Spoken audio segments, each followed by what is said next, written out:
میری ماں کی کمر کی ہڈی ٹوٹ گئی اور گھر کا سارا بوجھ مجھ پر آن پڑا۔ زندگی مشکل ہو گئی۔ میری بیوی میری ماں کی کوئی خدمت نہیں کرتی تھی۔ میں نے بیوی کو گھر سے نکال دیا اور دوسری شادی کر لی۔ دل بہت ٹوٹا مگر فیصلہ کیا۔ میری دوسری بیوی میری ماں کا بہت خیال رکھتی تھی۔ میری ماں کی صحت آہستہ آہستہ بہتر ہو گئی، مگر وہ ہر وقت خاموش رہتی اور اکثر تنہائی میں روتی رہتی تھی۔ مجھے کچھ بھی نہیں بتاتی تھی، میں اندر ہی اندر بہت پریشان رہتا۔ ایک دن میں نے اپنی دوسری بیوی کو ماں کی کمر کی مالش کرتے ہوئے دیکھا۔ میرا دل بھر آیا۔ میں وہی بیٹا تھا جسے بہت مصیبتوں اور مشکلوں سے ماں نے پالا تھا۔ انہوں نے میرے لیے دن رات محنت کی اور مجھے اس قابل بنایا کہ میں انہیں سنبھال سکوں۔ ایک دن بابا گاؤں اپنی دوست سے ملنے گئے کیونکہ وہ بہت بیمار تھے اور آخری وقت میں بابا کے دوست کی وفات ہو گئی۔ واپسی پر وہ ایک جوان لڑکی کو ساتھ لے آئے اور کہا کہ یہ میرے مرحوم دوست کی بیٹی ہے، اس کا نکاح تم سے کروں گا۔ میں ناراض ہو گیا، مگر بابا سے محبت بھی بہت کرتا تھا۔ انہوں نے مجبور کر کے میرا نکاح ماریہ سے کرا دیا، جس کے بارے میں کچھ نہیں جانتا تھا۔ وہ ہر وقت سہم کر رہتی تھی، ہر وقت ڈری ڈری سی رہتی تھی۔ مجھے اس پر بلا وجہ بہت زیادہ غصہ آتا۔ میری ماما کو بھی وہ بالکل پسند نہیں تھی۔ وہ کہتی تھی تمہارے باپ نے تمہارا نہیں سوچا بلکہ دوست کا وعدہ نبھایا اور لڑکی تمہارے پلے باندھی۔ انہی دنوں میرے بابا شدید بیمار ہو گئے اور کچھ ہی عرصے بعد وہ دنیا سے چلے گئے۔ بابا کی وفات کے بعد میں اندر سے ٹوٹ گیا اور گھر کی فضا پوری طرح سے بدل گئی تھی۔ میں نے دوسری شادی کر لی کیونکہ پہلی بیوی سے نفرت محسوس ہونے لگی تھی۔ دل میں شک بھی بھر گیا تھا۔ میں سمجھتا تھا کہ وہ کسی کے ساتھ گھر سے بھاگ گئی ہے، مگر سچ کچھ اور تھا۔ وقت آنے پر مجھے اپنی غلطی کا احساس ہوا۔ میری دوسری بیوی بہت زیادہ خوبصورت تھی۔ وہ ہم ماں بیٹوں کا بہت زیادہ خیال رکھتی، مگر میری ماں کہتی تھی کہ یہ لڑکی بھی اچھی نہیں ہے۔ میں نے یقین نہیں کیا اور خاموش رہا۔ ایک دن میں نے اسے اپنی ماں پر ظلم کرتے ہوئے دیکھا تو مجھے برداشت نہ ہوا اور میں نے اسی وقت اسے طلاق دے دی۔ وہ جاتے ہوئے بولی، اگر مجھے چھوڑا ہے تو اپنی چال باز ماں کو بھی چھوڑ دو، کیونکہ وہی اصل گناہ گار ہے۔ میں نے کہا ماں کبھی اولاد کی گناہ گار نہیں ہوتی۔ وہ بولی، سچ سن لو، تمہاری پہلی بیوی معصوم اور پاک باز تھی۔ اس نے تمہاری ماں کی بہت خدمت کی، مگر تمہاری ماں اس پر مسلسل ظلم کرتی رہی۔ وہ جہیز مانگتی تھی، مگر وہ لڑکی غریب تھی، اس کے پاس صرف محبت اور وفا تھی۔ جب وہ تمہارے بچے کی ماں بننے والی تھی تو تمہاری ماں نے اس پر بدکاری کا جھوٹا الزام لگوا دیا۔ وہ روتی رہی، مگر تم نے یقین نہیں کیا اور اسے گھر سے نکال دیا۔ تمہارا بچہ دنیا میں آنے سے پہلے ہی مر گیا۔ وہ بے قصور تھی، اس نے سب ظلم برداشت کیے۔ وہ یتیم تھی، تمہارے ماں کے پاؤں پکڑتی رہی، مگر کسی نے اس کی نہ سنی۔ پھر میری شادی تم سے ہو گئی۔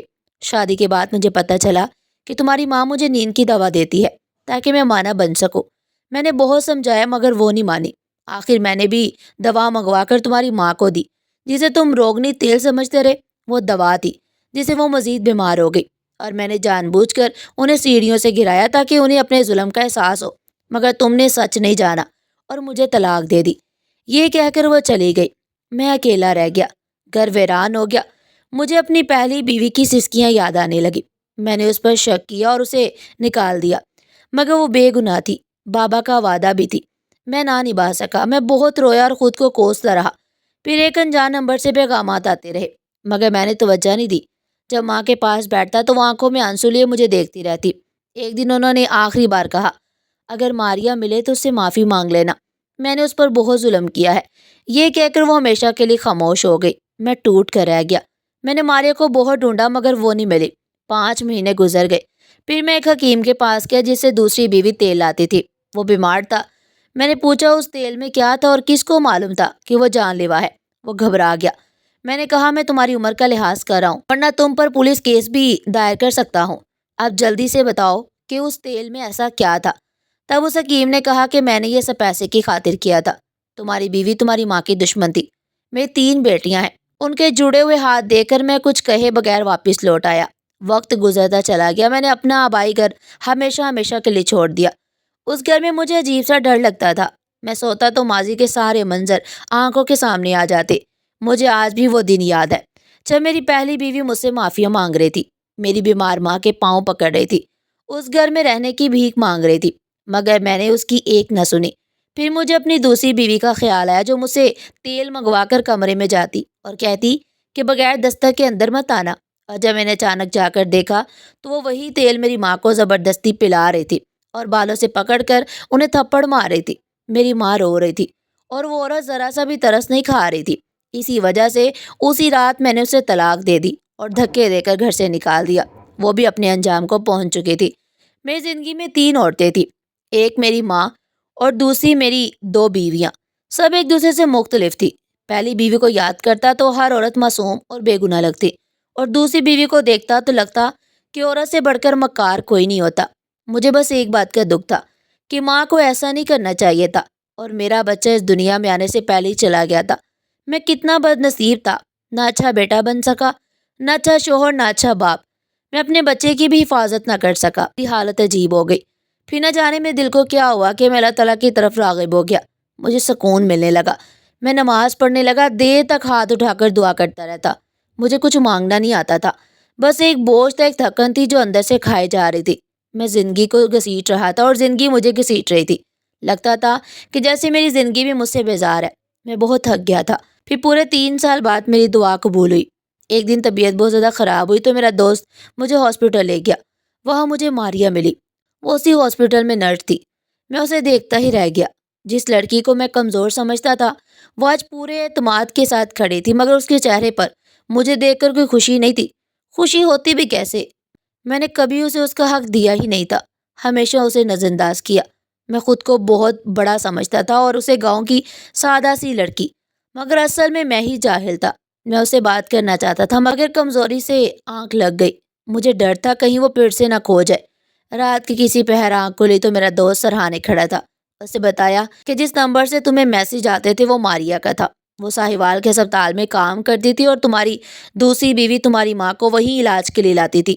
ماریا کو سچ کا پتہ چل گیا تھا، اسی لیے وہ تمہیں پیغام بھیجتی رہی تاکہ تم حقیقت جان سکو۔ میں حیران تھا کہ میرا دوست بولا میں پہلے دن سے جانتا تھا، مگر تمہیں اس وقت نہیں بتایا کیونکہ تمہیں خود اپنے گناہوں کا احساس ہونا ضروری تھا۔ یہ سچ تھا۔